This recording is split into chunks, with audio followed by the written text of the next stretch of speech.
అరే కేడి, పసుపు నీళ్ళ గురించి ఒక విషయం చెప్పావే. అవును, అది నాకు ఇప్పుడే స్ట్రైక్ అవుతుంది. స్ట్రైక్ అయిందా?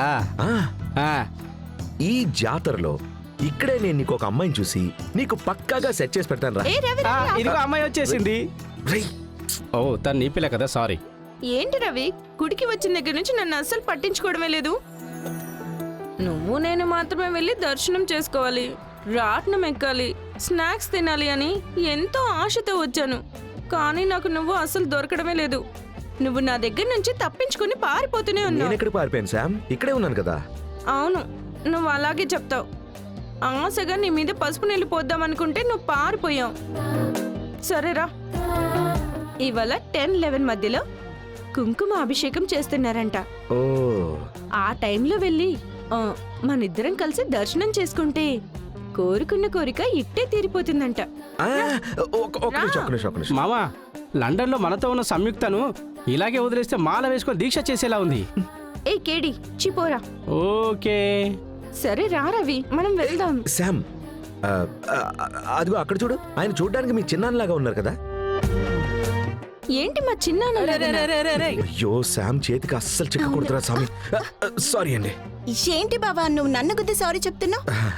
నువ్వు నా బావవి, నువ్వు నాకు సారీ చెప్పొచ్చా? గుద్దినందుకు చాలా థ్యాంక్స్ బావా.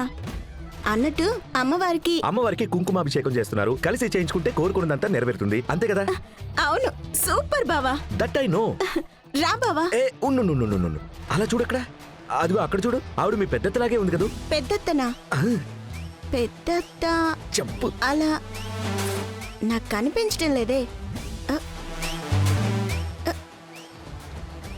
ఎక్కడికి వెళ్ళిపోయావు బావా?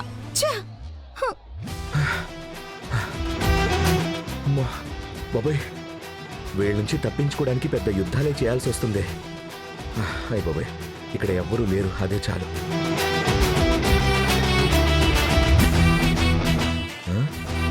అమ్మో, ఎటువైపు నుంచి వస్తారో ఏంటో. రవి సార్, ఈ అమ్మాయ తను ఇక్కడేం చేస్తుంది?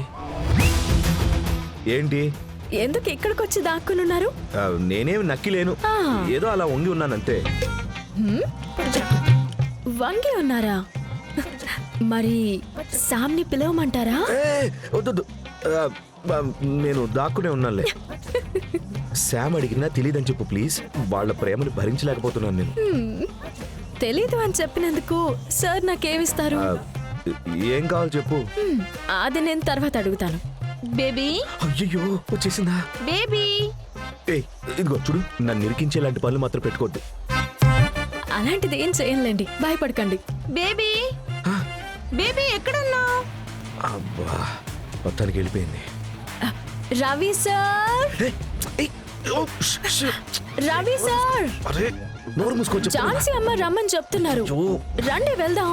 ఏ బేబీ, నువ్వు ఇక్కడే ఉన్నావా? నిన్ను ఎక్కడెక్కడ అంతా వెతికానో తెలుసా? బేబీ రా, మనం వెళ్ళి అభిషేకం చేయించుకుందాం. మొత్తానికి నన్ను ఇరికించేసావు కదా. వెళ్ళండి సార్, పిలుస్తున్నారు కదా. రా బేబీ. నువ్వు వెళ్తూ ఉండు, నేను ఇప్పుడే వచ్చేస్తాను. అమ్మవారి అభిషేకం. నువ్వు వెళ్తూ ఉండు. 2 minutes.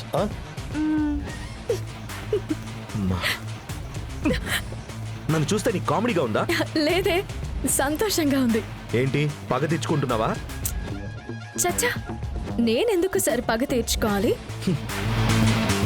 సంయుక్త మీకు ఫ్రెండ్, వెన్నెల మీకు మరదలు.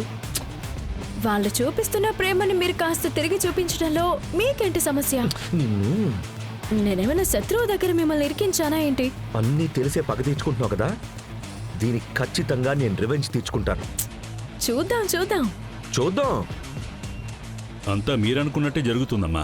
ఏంటి ఝాన్సీ, తాడులాగే దాంట్లో మొత్తానికి ఏదో కుతంత్రం చేసి గెలిచావా? ఏ కుమార్, ఏం మాట్లాడుతున్నావు నువ్వు? ఆవిడ కుతంత్రం చేసి గెలిచారా? న్యాయంగానే గెలిచారు. సరే, నువ్వు చెప్పినట్టే అలాగే అనుకుందాం.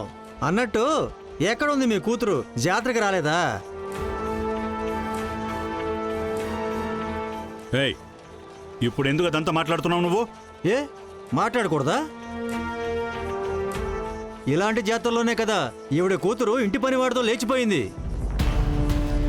నాకు తెలిసి ఈ చుట్టుపక్కల ఊర్లలో ఎవరి కుటుంబంలోనూ ఇంత అసహ్యంగా అసలు జరగనే లేదబ్బా.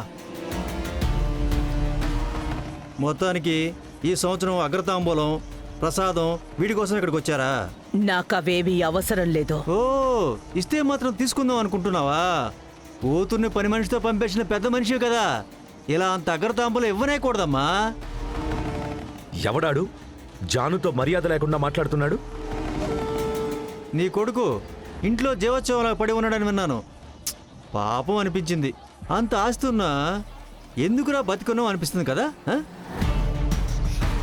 ఏంటి ఝాన్సీ అమ్మ, ఏంటి సమాధానం చెప్పకుండా పోతున్నావు? నోటికి ఎంత వస్తే అంత మాట్లాడుతున్నావు? పెద్ద మనిషి అని మర్యాద కూడా లేదా నీకు?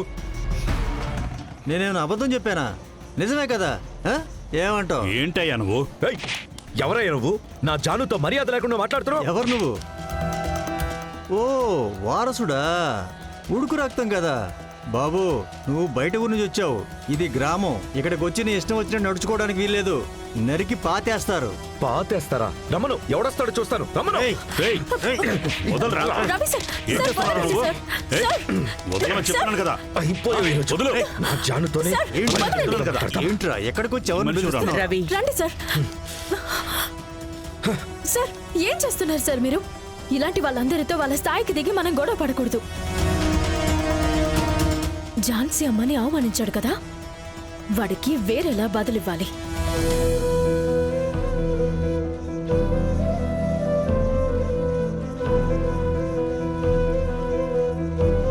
ఈ జాతరలో ఇంకొద్ది సేపట్లో మల్ల యుద్ధం పోటీ మొదలవుతుంది. ఏమయ్యా, ఎలాగూ ప్రతి ఏడు ఓడిపోతూనే ఉన్నారు. ఈసారి ఆయన గెలుస్తారా? రేయ్, నోరు ముయ్యరా. గెలుపోటములు పోటీ అన్నాక సహజంరా. అలా అని కవర్ చేసుకోకండి అబ్బా. ఓటమిని ఓటమనే చెప్పాలి. ఎందుకంటే మీరు ఇన్నేళ్లు ఓడిపోతూనే ఉన్నారు కదా. మా ఊరు గెలుస్తూనే ఉంది. గుడి 2 ఊర్లకి సంబంధించింది అయినప్పటికీ పోటీలో గెలుపు మా ఊరు పేరే రాసింది. రేయ్, ఏం మాట్లాడుతున్నావురా? ఊరికి వాగడానికి నువ్వు ఇక్కడికి వచ్చావా? నాకు అసలు ఈ పోటీ జరగడంలోనే ఇష్టం లేదబ్బా. హ, గమ్మున కప్పిచ్చేయండి, అది తీసుకుని వెళ్ళిపోతాం. ఎలాగో ఎవడో ఒక పనికిమాలిన వాడు ఒకడు వచ్చి ఓడిపోతాడు. మాకు గెలుస్తూనే ఉంటే బోరు కొడుతుంది కదా. ఏంటి ఇక్కడ సమస్య? ప్రతి సంవత్సరం మన ఊరికి పక్క ఊరికి జరిగే పోటీ అమ్మా ఇది.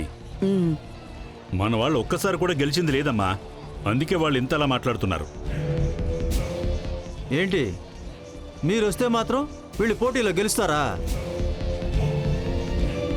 ఇదేదో గాలిపటం ఎగరేయడం లాంటిది కాదు. ఒకరితో ఒకరి కుస్తీ పోటీ. ఇదిగో, పోటీకి వీళ్ళ వైపు ఎవరైనా రమ్మని చెప్పు. లేదంటే పోటీలో ఓడిపోయావని రాసిచ్చి వెళ్ళండి. అయ్యి కుమార్, పోటీ ఇంకా మొదలవనే లేదు, అప్పుడే మాట్లాడుతున్నావు నువ్వు. మన మణి ఎక్కడున్నాడయ్యా? అయ్యా, మణి పోటీకి దిగలేను అని చెప్పి వెళ్ళిపోయాడు. ఏంటయ్యా మీలో మీరు కొనుక్కుంటున్నారు?